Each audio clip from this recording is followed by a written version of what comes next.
Hey everyone, we are PlaytestCloud, and today we have a very exciting announcement to make. And after almost 4,000 studies this year with a wide range of studios, from folks who are just getting started right up to the billion-dollar products that you all know and love, we're going to announce the next stage in our journey to becoming a more robust player insights platform. At the start of the year, we kicked it off with interviews, which was the first way that you could really interact with the player in real time. And today we're going to announce our first moderated playtesting feature, which is live playtesting.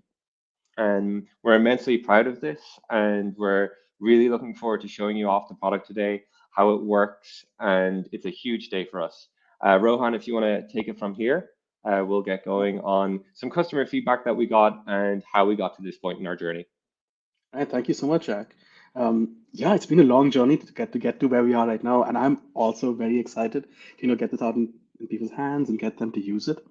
While researching for this product, right, what we found was that right now, if you want to do a remote live playtest of any kind, it's a very manual process. There's a lot of work that needs to get done. It's usually like up to like 1 to 2 weeks to get this entire thing set up and get players to actually show up, get set up right, and actually play your game so you can see it live. And we started working on that immediately, and to see how we can make that process better. And I think what we have now is a fairly, streamlined process where you can get a live interview going in 12 hours from when you order it. And it's, of course, taken a long time to get here, and I'm kind of excited to show it off. But before we do that, maybe we should talk about the use cases a little bit, right? Because I've seen like we've run a fairly long early access phase just to make sure people the product actually is useful for people and does everything that they expect.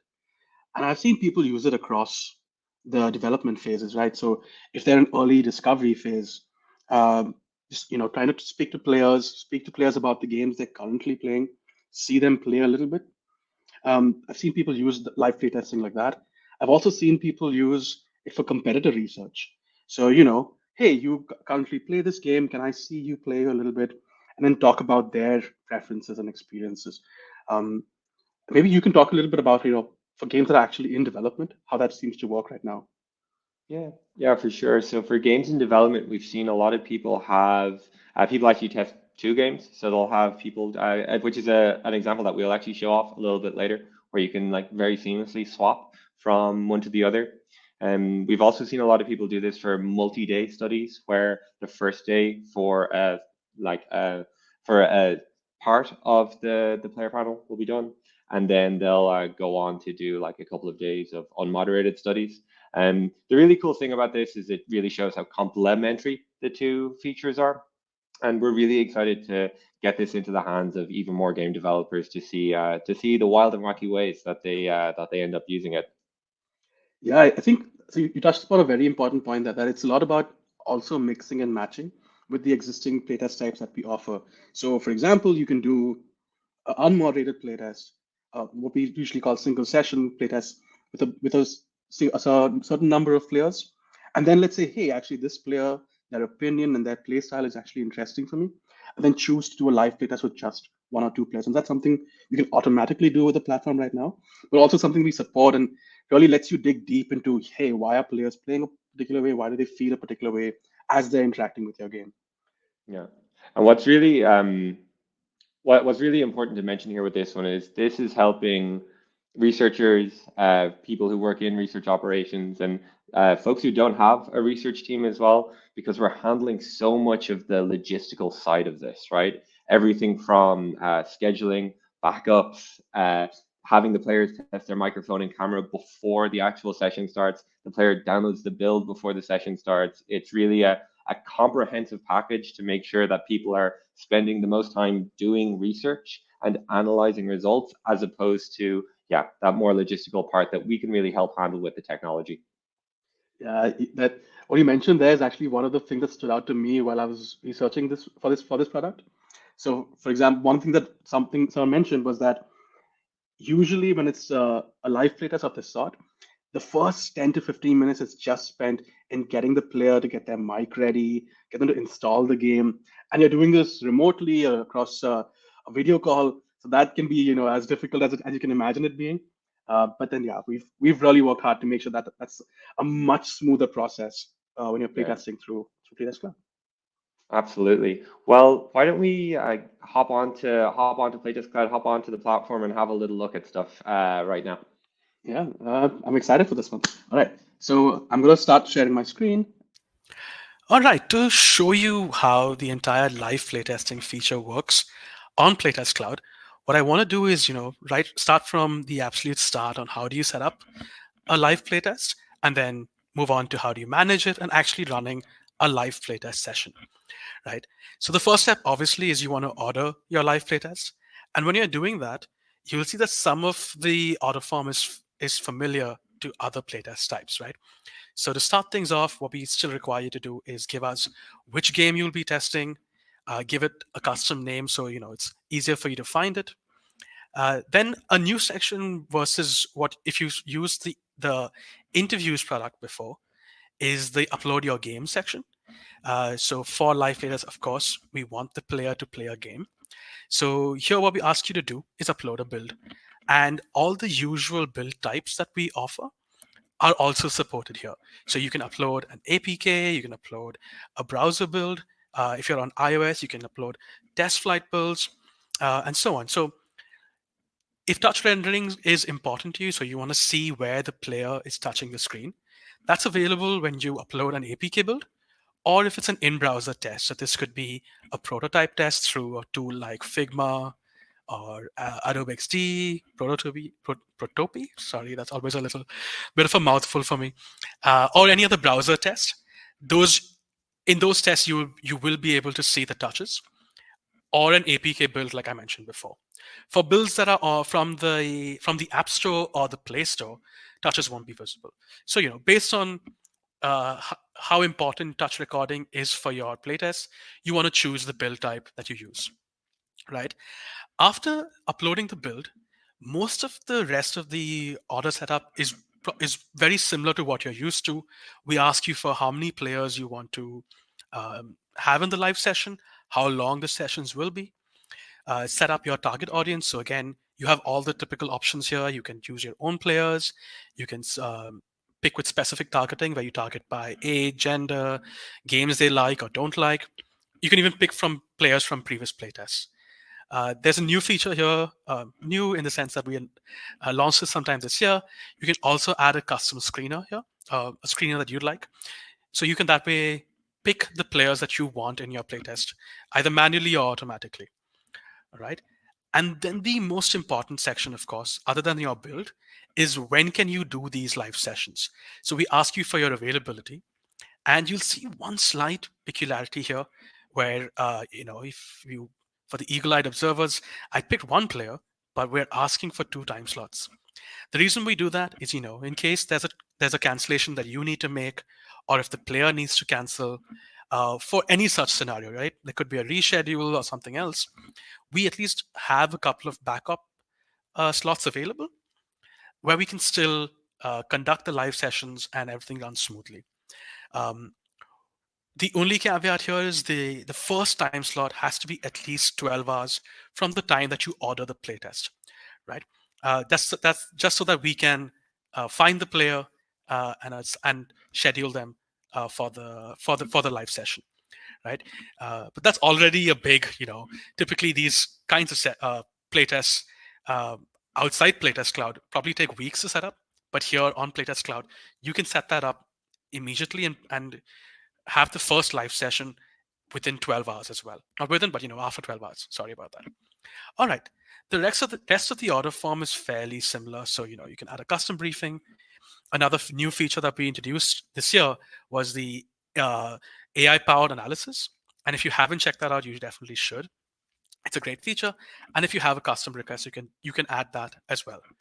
And that's it. Then once you've added these details in, you can order your playtest. And now moving on to the management side of stuff. Your management page would look like something like this, where you can see all the interviews you've scheduled. If you need to add it to your calendar, you can do that as well. In fact, every time a player does get scheduled for a live session that you're running, you automatically receive an email with the same calendar invite, and you can choose to add it to your calendar, right? So a quick thing that I also want to talk about here is we also allow you to invite your colleagues to all the live sessions. So if you'd like, for example, if they have Playtest Cloud accounts, all they need is the Playtest page, and then they can join any session. If they don't have Playtest Cloud accounts, what you have to use is the Playtest sharing feature. So that's this button here. You can, either copy the share link or set a password and then share it. But what that does, it gives them access to the entire playtest. And then from there, they can click on one of the join interview links and join your session, right? Uh, so yeah, and if you need to, for example, add a time slot or reschedule one, you have the buttons available here as well for that. So there's reschedule/cancel here or new time slot. And that takes you to this page, where you can see, okay, these are the slots that I have. Oh, I can't make it for this one here. I can click on reschedule, and that allows you to change things around or even add a new time slot directly if you can't make it to one of the earlier ones and you need to cancel them. All right, that is everything on before the session, right? Once you're ready, you can click on join interview or view profile. These two links point to the same page, and I'll show you what that page looks like. So that page looks like this. You get to see the player's profile on the right hand side. You get to know, um, what the kind of games they play and so on. This is the dummy account that I have. So these details are not true, but this is just an example. And once you're ready to start, you just simply click start interview. Right. So this is the interview interface, right? Which is also used for live playtests. And if you've used one of a video call software in the past, this should be fairly familiar. So what you can do here is, turn your camera on or off, your mic on or off, or you can share your screen as well. And when you're sharing your screen, if you share a tab and you're in Chrome, you can also share the audio from that tab. So that's one of the options and how you should pick your browser as well. And finally, there are a few options in this three-dot menu. So I don't have too many mics or cameras here, but if you have many of them and you want to switch the mic or camera, you can do that from here. When the camera's on, we also allow you to blur the background, so you can control that from here. And if there's an issue as well, you can click here to report the issue. Finally, one last feature I want to talk about before I let the player into the session is the observer mode feature. So observer mode refers to when one of your colleagues joins the session, but they're not visible to the player. And the reason you want to use this is, if there are multiple people from your side speaking to one player, so it's like 4 or 5 people speaking to one player, that can be intimidating for the player. So ideally, what we recommend is the person that's actually conducting the interview, only they are visible to the player, and everyone else stays in observer mode. And how do you set that up? And I'll explain why this is also currently disabled. So the first person to join a live session or an interview is in what we call regular mode. From the second person onwards, they join directly in observer mode. And the reason we do that is so that at least one person from the interviewer's side is visible to the player at all times, and they're not, alone in the session. So because the second person onwards, they're already in observer mode, they manually choose to make themselves visible to the player or not. If someone's in observer mode, the player doesn't even know if that they're part of the call. To them, they're completely invisible. It's like the interview is only happening between the visible participants from the interviewer side and the player, right? And one more thing to note on that is that we never auto switch you out of observer mode. So it's always a manual choice to say, okay, I want to be visible to the player. Let me turn on my camera, turn on my mic, and then become visible to the player. All right. That's everything from what you can control. And now let's see what happens once the player joins. So I, of course, have a dummy account that I'm joining through on the side. And you can see here that, once the player is ready to join, you see an admit player banner here. This one, so this allows you to control when the player joins. So, you have a second to get ready, make sure nothing weird is in the background, and so on. Right? And once you're ready to start, you can simply click on admit player and let them in. All right, so that's that's me as the player. Hello. um, so right there I've joined as Brandon, the player. Um, and the quick thing to note here is that before joining the session, the player needs to, they go through a whole confirmation flow where they confirm a day before the actual session that they are going to join. Before they join, they accept an NDA, they get their mic checked, they check their audio. We ask them to go through a whole checklist of their backgrounds and so on. When you've shared a game, they also download the game beforehand. And the idea is simply that when they join the live session, they're ready to go. You don't have to wait for any of the setup steps. You can start immediately. Usually, how this goes is people do a little bit of small talk in the start, get the player comfortable, and once they're ready to start playing, you need to ask the player to start sharing their screen. So the player has a similar button like this for starting and stopping screen share. And once you're ready, you simply ask them to hit that button, and I'll do that right now. And you can see the entire screen for the player, right? I'll talk about the options that are available here. So, like I mentioned, the little white button at the bottom, that's how they control whether their screen is visible or not.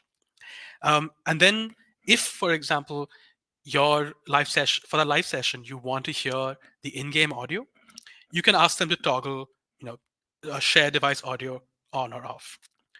And you can also, if your game doesn't have an in-game volume control, you can ask them to change that from here.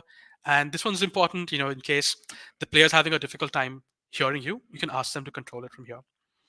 And finally, when you're ready to start seeing them play, ask them to click on switch to game. So let me click that here. And so for this one, I had shared a Figma prototype, and this is something our design team put together. So you can see how that looks. Uh, and you can see that my touches are visible as well. So I'm going to hit start, and you can see, okay, this is something we made, and you can click around and you can see what the player's doing, right? And then, yeah, once that's done, you can ask them to switch back. It brings them back here, and they can stop sharing as well.